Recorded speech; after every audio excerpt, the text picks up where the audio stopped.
Hi, I'm John Misner, commercial pilot and producer of barnstormer.us videos. I hope you enjoy our website, dedicated to bringing you footage of rare aircraft in and around the greater Seattle area.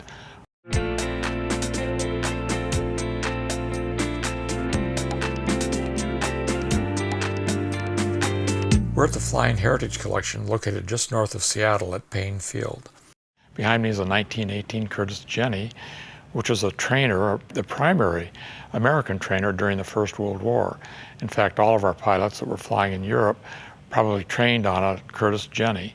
6,813 Curtiss JN4s were built, and 10,900 of all models of Curtiss JN biplanes were built.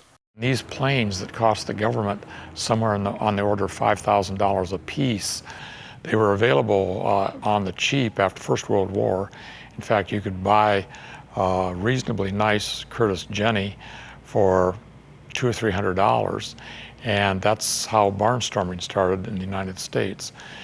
A pilot would come back from the First World War, needed to have an income, he needed to have a job, and he loved flying, so he'd buy one of these aircraft, this Curtiss Jenny trainer, and he'd barnstorm around the U.S.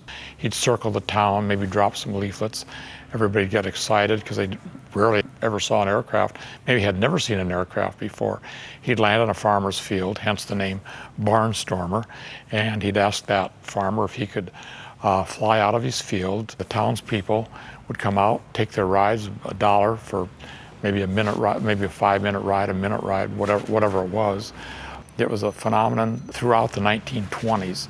By the 30s, a lot of air regulations came into being, and they simply couldn't afford to do barnstorming any longer. I chose the Jenny trainer for the barnstormer.us logo because it was the primary barnstormer aircraft.